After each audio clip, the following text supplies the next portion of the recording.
ನನ್ನನ್ನು ಇಲ್ಲಿಗೆ ಯಾಕೆ ಕರ್ಕೊಂಡ್ಬಂದ್ರಿ? ನೀವು ನನ್ನನ್ನು ಇಲ್ಲಿಗೆ ಯಾಕೆ ಕರ್ಕೊಂಡ್ಬಂದ್ರಿ? ನನ್ನನ್ನ ನಿಮ್ಮ ಉದ್ದೇಶ ನಾನು ಮರ್ಡರ್ ಮಾಡಕ್ಕೆ, ನನ್ನ ಮರ್ಡರ್ ಮಾಡಕ್ಕೆ ನೀವು ಉದ್ದೇಶ ಮಾಡಿದ್ರು. ನನ್ನನ್ನು ಮರ್ಡರ್ ಮಾಡಕ್ಕೆ ಮಾಡಿದ್ರಿ ನೀವು. ಇಲ್ಲ ಅಂದ್ರೆ ಯಾಕೆ ಸುತ್ತಿಸ್ತಾ ಇದ್ದೀರಿ? 11 ಗಂಟೆಯಿಂದ ನೀವು ಖಾನಾಪುರದಿಂದ ಎಲ್ಲ ಸುತ್ತಾ ಬಂದ್ರಿ ನೀವು. ಯಾಕೆ ಸುತ್ತಿಸ್ತಾ ಇದ್ದೀರಿ ನನ್ನನ್ನ? ನನಗೆ ಇಂಜುರಿ ಆದ್ಮೇಲೆ 3 ಗಂಟೆ ಮೇಲೆ ನೀವು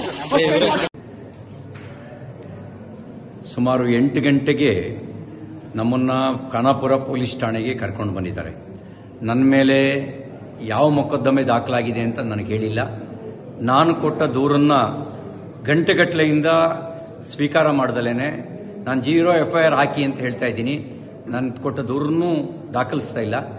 ಈಗ ಇಲ್ಲಿಂದ ಇನ್ನೆಲ್ಲಿಗೋ ಕರ್ಕೊಂಡು ಹೋಗುವಂತ ಸಂಚು ನಡೆಸ್ತಾ ಇದ್ದಾರೆ. ಎಲ್ಲಿಗೆ ಕರ್ಕೊಂಡು ಹೋಗ್ತಾ ಇದ್ದಾರೆ ಅಂತ ಗೊತ್ತಿಲ್ಲ.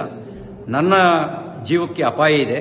ನನ್ನ ಜೀವಕ್ಕೆ ಏನಾದರೂ ಅಪಾಯ ಆದರೆ ಅದಕ್ಕೆ ಕಾರಣ ಇಲ್ಲಿರುವ ಕಾಂಗ್ರೆಸ್ ಸರ್ಕಾರ. ಅವ್ರ ಜವಾಬ್ದಾರಿ ಹೊತ್ಕೋಬೇಕಾಗತ್ತೆ.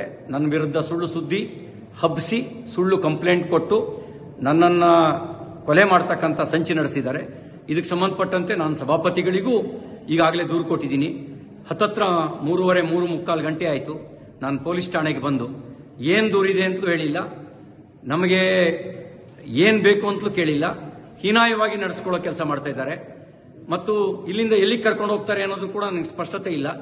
ನನ್ನ ಜೀವಕ್ಕೆ ಏನಾದ್ರು ತೊಂದರೆ ಆದರೆ ಅದಕ್ಕೆ ಪೊಲೀಸರು ಮತ್ತು ಇಲ್ಲಿಯ ಸರ್ಕಾರ, ವಿಶೇಷವಾಗಿ ಲಕ್ಷ್ಮೀ ಹೆಬ್ಬಾಳ್ಕರ್, DK ಶಿವಕುಮಾರ್ ಅವ್ರ ತಂಡವೇ ಇದಕ್ಕೆ ಕಾರಣ ಆಗುತ್ತೆ ಅನ್ನೋದನ್ನ ಈ ಮೂಲಕ ನಾನು ತಿಳಿಸೋದಕ್ಕೆ ಬಯಸ್ತಾ ಇದ್ದೀನಿ.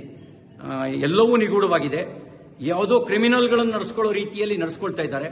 ಅವರು ನಡೆಸ್ಕೊಳ್ತಿರೋ ರೀತಿ ಅನುಮಾನ ಹುಟ್ಟಿಸ್ತಾ ಇದೆ. ಪ್ರತಿಯೊಂದು ನಡೆಯೂ ಕೂಡ ಅನುಮಾನಾಸ್ಪದವಾಗಿದೆ ಅವರು ನಡ್ಕೊಳ್ತಿರ್ತಕ್ಕಂಥ ರೀತಿ. ನಾನೊಬ್ಬ ಜನಪ್ರತಿನಿಧಿಯಾಗಿ ಮಂತ್ರಿಯಾಗಿ ಕೆಲಸ ಮಾಡಿದವನು.